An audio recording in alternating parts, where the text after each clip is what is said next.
Hey guys, so today I'm going to be doing a review, a demo, and a first impressions on this new foundation. This is the L'Oreal True Match Lumi Cushion Foundation. So the packaging is a really nice rose gold and white packaging, just very simple. It reminds me of really cute and elegant Korean ones. So what you do is just open it and you have a really nice size mirror. And then you have this sponge that every cushion foundation comes with. And this little fold right here that contains your actual product. So after you use this, you're supposed to close this really tightly or else it's going to dry out really quickly.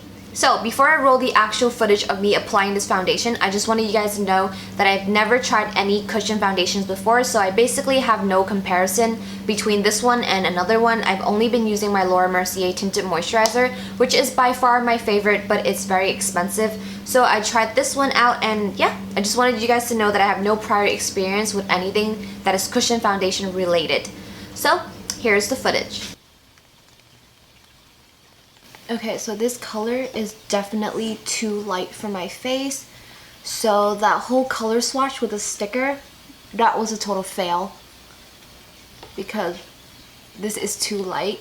But I should have known better because like I said, I'm usually not ivory. I'm usually like something beige, either sand beige, dark beige, medium beige, or something with the word beige in it. So I should have known that I wasn't going to be a classic ivory colored person, but I mean, I can always put bronzer on and kind of like make it darker to match my skin tone. But right away, I do like the formula of this. I just don't like this thing itself, the little applicator. It's very hard to hold on to. Maybe I'm just used to like a beauty blender, but I'm not really like feeling wonderful by using this thing. And it like slips out of my fingers really quickly. But I mean, people don't put foundation on like this, right?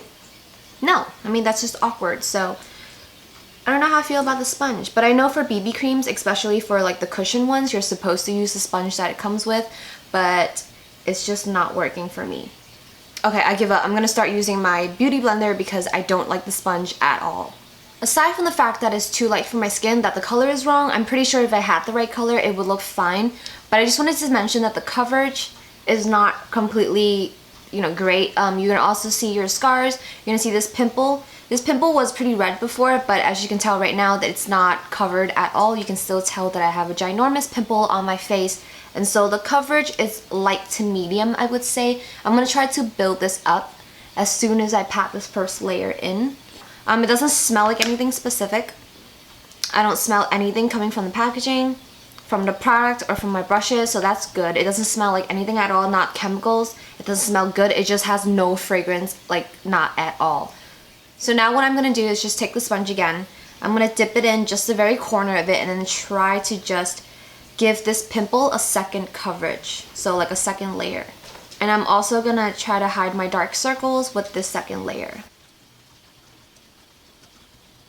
This is clinging on to dry patches. If I look really closely in the mirror, this area right here looks like the desert floor. It is just very dry here and I can see all the patches of my dry skin right on this mirror, so that's wonderful.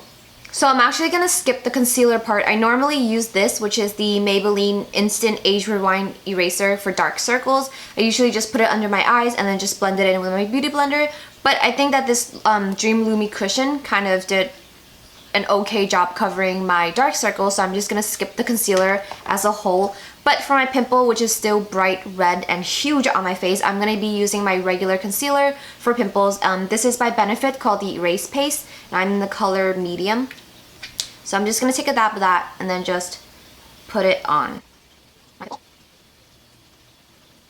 I am just really freaking dry because even this concealer is giving me issues.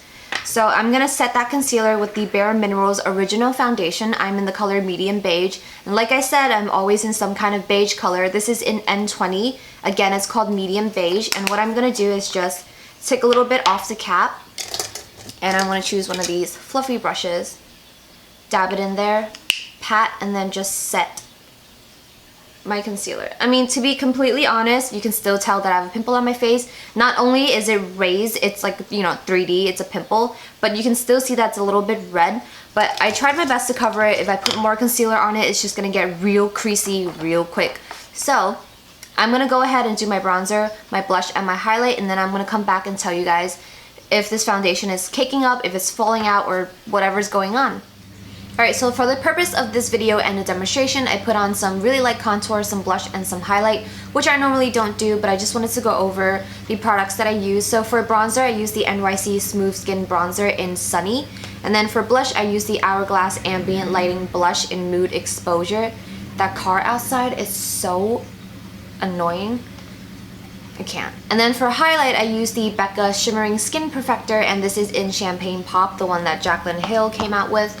And yeah, that's about it. And for lips, I just use this Rimmel London Show Off Lip Lacquer in the color...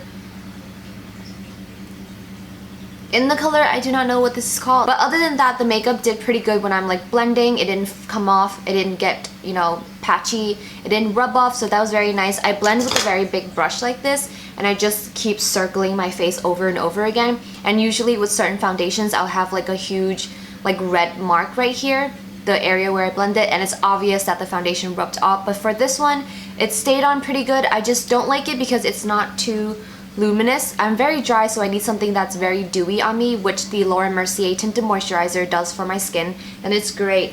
I didn't like using this because I found it very awkward. I didn't know how to place my hand on it or my face. I give this one maybe like a B, you know, it's very close to an A. If it wasn't this dry, if it wasn't kind of matte looking, it looks very matte in my opinion, which I wanted some kind of shine to my face.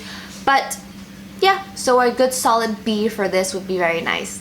That was it of my review and my demo. Hope you guys enjoyed this video, and I'll see you guys in my next one. Bye.